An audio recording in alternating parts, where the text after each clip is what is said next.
अयोध्या सांसद अवधेश प्रसाद पासी रात के अंधेरे में दबे पांव रेप पीड़िता के परिजनों से मिलने पहुंचते हैं, लेकिन 10 मिनट के अंदर ही उन्हें उल्टे पांव वापस लौटना पड़ता है, क्योंकि रेप पीड़िता के परिजनों ने उनसे मिलने से इनकार कर दिया और कहा कि आप अब तक कहां थे? जब हम दर दर भटक रहे थे तब आप सामने क्यों नहीं आए? नमस्कार, IBC 24 यूपी यूके में आपका स्वागत करता हूं मैं शिवम द्विवेदी।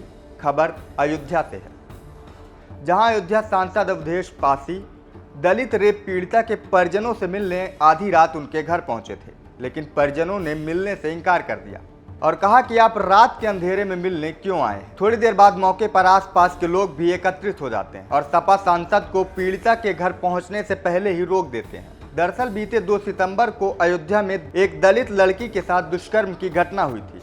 इस घटना में मुख्य आरोपी शहबान था, जिसे 5 सितंबर को पुलिस ने एनकाउंटर में गिरफ्तार कर लिया था। इस घटना के बाद पीड़िता के परिजनों से भाजपा और बसपा के डेलीगेशन ने भी मुलाकात की, लेकिन सपा के कोई भी नेता पीड़िता के घर पर उनके परिजनों से मिलने नहीं पहुंचे थे। इसके बाद सपा सांसद अवधेश प्रसाद जब इस मामले में FIR दर्ज हो जाती है और इसका मुख्य आरोपी गिरफ्तार हो जाता है, तब पीड़िता से मिलने के लिए और उसके परिजनों को ढांढस बंधाने के लिए पीड़िता के घर पहुँचते हैं, वो भी रात के अंधेरे में।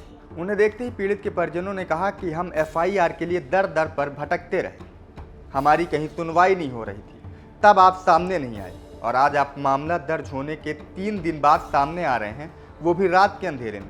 ऐसी क्या मजबूरी थी? इस पर सपा सांसद ने क्या जवाब दिया, आइए आपको इस वीडियो में सुनाते हैं। पदक दिलाने के लिए नहीं बाबूजी का और जिसने ये कांड किया है उनके खिलाफ कार्रवाई करने के लिए उनको फांसी सजा दी जाए। तो सपा सांसद कह रहे हैं हम आपके साथ खड़े हैं, जिसने ये कांड किया है उसके खिलाफ कार्रवाई होगी और उसे फांसी की सजा दिलाने की हम कोशिश करेंगे। लेकिन यही सपा सांसद अवधेश प्रसाद जब पीड़िता इस मामले की FIR दर्ज कराने के लिए दर दर पर भटक रही थी, तब सामने नहीं आए थे। इधर सांसद के आने की जानकारी मिलते ही मौके पर लोगों की भीड़ लग गई।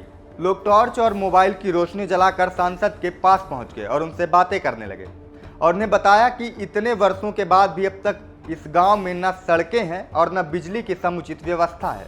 ग्रामीणों का विरोध बढ़ता देख सपा सांसद अवधेश प्रसाद उल्टे पांव 10 मिनट के अंदर ही मौके से वापस चले गए। इस पूरी घटना पर पीड़िता के मां ने बताया कि कुछ दिन पहले जब उनकी बच्ची खेत पर गई थी तो दूसरे गांव के शहबान नाम के आरोपी ने उसके साथ जबरन कुकर्म किया और उसके दोस्त ने पीड़िता को धमकी देते हुए कहा कि अगर इस घटना के बारे में किसी को कुछ भी बताया तो पूरे परिवार को जान से मार देंगे। इस घटना के बाद से बच्ची सहम गई और डरी सी रहने लगी और उसने डर की वजह से किसी से भी इस घटना का कोई जिक्र नहीं किया।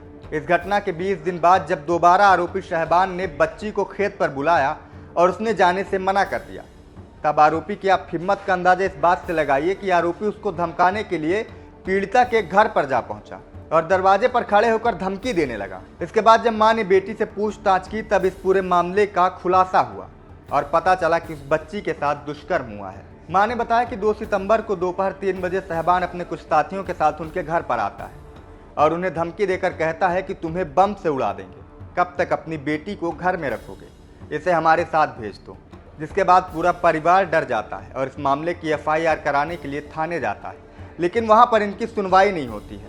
मामला दर्ज कराने के लिए पीड़िता को अपने परिजनों के साथ दर दर भटकना पड़ता है। हालांकि इस घटना के बाद जब मामला दर्ज होता है तो उसके बाद पुलिस छानबीन करती है और मुख्य आरोपी शहबान को 5 सितंबर को एनकाउंटर में गिरफ्तार कर लिया जाता है। लेकिन सबसे बड़ा सवाल ये है कि उत्तर प्रदेश में लगातार बढ़ती रेप की घटनाएं हो रही हैं, इस पर जबरदस्त सियासत भी हो रही है। कभी विपक्ष इन मामलों में जाति का दंगल देता है तो कभी आरोपियों के DNA और नार्को टेस्ट की बात होती है। हालांकि अब इस घटना का मुख्य आरोपी पकड़ा जा चुका है, लेकिन इसके बाद भी अभी भी इस मामले पर सियासत उतनी ही तेज है। भाजपा ने कहा है कि हम हर संभव मदद करेंगे, तो वहीं रात के अंधेरे में अवधेश पासी ने भी पीड़िता के परिजनों को ढांढस बंधाया है और कहा है कि आरोपी को फांसी दिलाएंगे। लेकिन परिजनों ने उनसे वही सवाल किया कि जब हम दर दर भटक रहे थे तब आप कहाँ थे? मामला दर्ज होने के और आरोपी की गिरफ्तारी के बाद अब क्यों आए हैं, वो भी रात के अंधेरे में? इस वीडियो में फिलहाल इतना ही। इस पूरे मामले पर आप क्या राय रखते हैं हमें कमेंट करके जरूर बताएं। साथ ही हमारे YouTube चैनल को सब्सक्राइब करना ना भूलें। धन्यवाद।